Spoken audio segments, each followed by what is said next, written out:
Dear listeners, thank you for supporting us with your subscription. Enjoy watching. Citizen Marker? One of the policemen approached Marker closely. You are under arrest. I don't understand. What am I being accused of? Marker looked around and looked at Lyra in a helpless, surprised manner. In domestic violence, in beating your own wife. You abused her when you found out she wanted to leave you for her lover. The woman standing behind the police officers almost screamed to him. She pointed with her hand to John standing behind her. Mr. John has written a statement saying that you forcefully detained citizen Valeria and systematically beat her.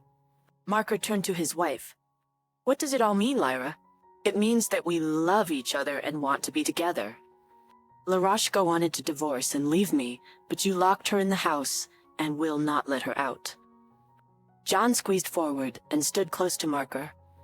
Look at this. He took out a stack of photographs and handed them to the owner of the house. Out of the corner of her eye, Lyra saw herself in the photo, embraced by John. Her eyes went black and she began sliding down the wall, fainting. The last thing she saw was Marker hitting her lover, and he fell into the arms of the police officers, who managed to catch him. When Lyra came to, she was lying on the couch in the hall, and John was flailing around beside her. The stranger sat in the chair across from her and looked at her silently. What is the meaning of this? What are you doing in my house? Where is my husband? Lyra exhaled almost in a short breath.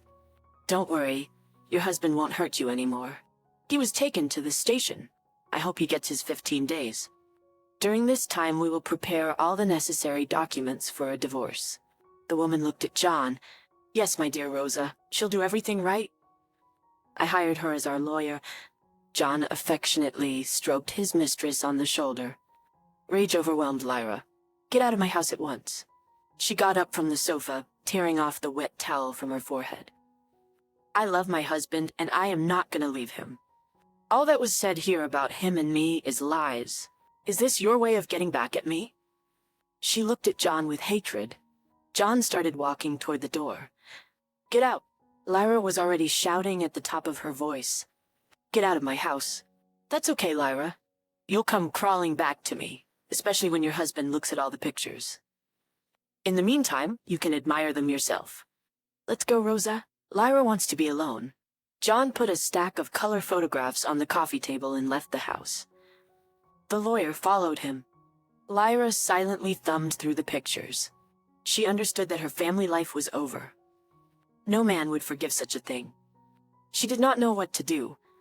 To run and get Marker, to try to explain something to him, or to wait for him at home. Suddenly, Lyra heard the noise of a car pulling up. The front door slammed and Marker entered the room. Have you been released? Lyra asked, the dumbest question she had ever asked.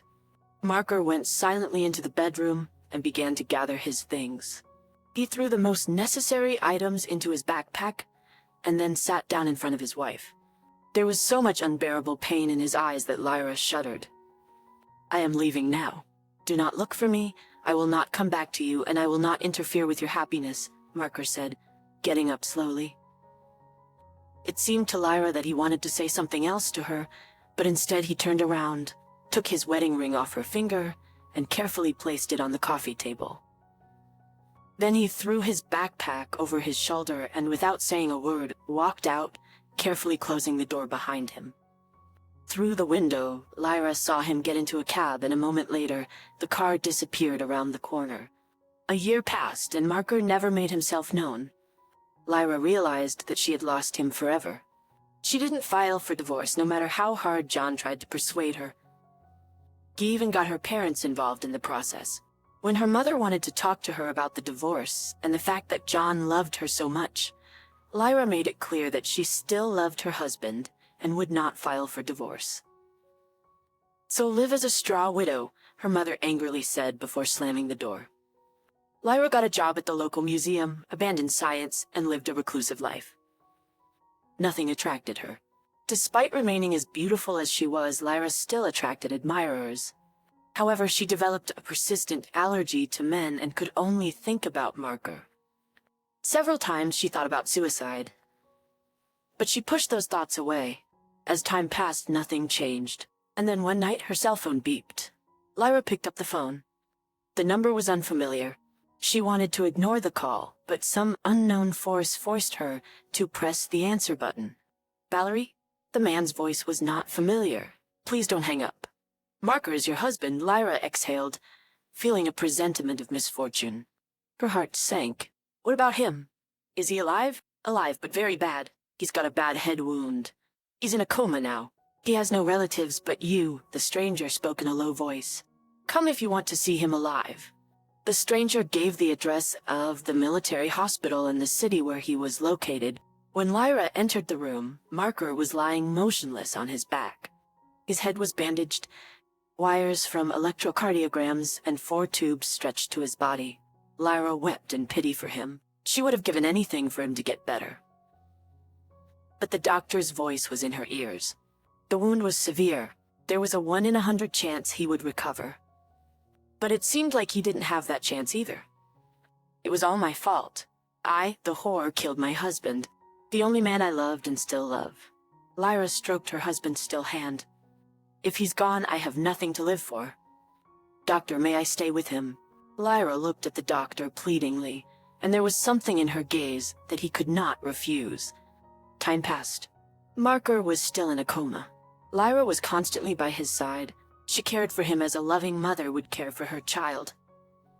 And then the moment came when the doctor averted his eyes and suggested turning off the artificial respiration machine. Lyra felt sick and could barely stand. I'll sell everything I have. I will transfer him to another clinic. As long as I have money, he will live. I will not let him die. The doctor shrugged and left without saying anything.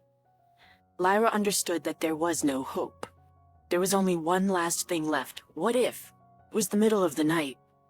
Lyra sat by Marker's bed and looked at him. Her heart was torn with pain for her beloved and desperate remorse for the pain she had caused him. Suddenly, Lyra fell to her knees. Lord, save him. It was me, I killed him. Take me away, I'm not worthy to live. Just save him. Help me, Lord. I'll disappear from his life for good. Just let him live. And there was so much despair, love, and faith in her prayer that it seemed her soul could not endure the agony and would leave her sinful body. Her heart was bursting with pain and love for her husband. Suddenly the sound of the cardiograph became steady. Lyra looked up and saw a straight line on the screen. Marker's heart stopped. She, terrified of the irreparable, began to embrace her husband's motionless body. She kissed his face, his hands, and whispered only one thing, "Don't go, don't go." At one point, it seemed to her that Marker moved. She watched his face, trying to remember his features. The door slammed, and the doctor and nurse on duty burst into the room. At that moment, Marker opened his eyes. "Stay back. You're disturbing." The doctor pushed Lyra and began to adjust the knobs on the cardiograph. Several other staff members ran into the room. They surrounded Marker's bed, and Lyra could no longer see her husband behind them. And suddenly the sound of the cardiograph changed. Her husband's heart was beating rhythmically on the screen. Lyra heard the doctor's voice and couldn't believe it. This is fantastic, she thought. The patient had come out of the coma. Lyra raised her tearful eyes to the ceiling and whispered softly, "Thank you, God." She took off her bathrobe and headed for the door. And suddenly, through the noise of the equipment and the soft conversation of the doctors, she distinctly heard a painfully familiar voice. "Lyra, don't go," it said. "Dear listeners, please like and subscribe to our channel. It stimulates me to release new videos for you."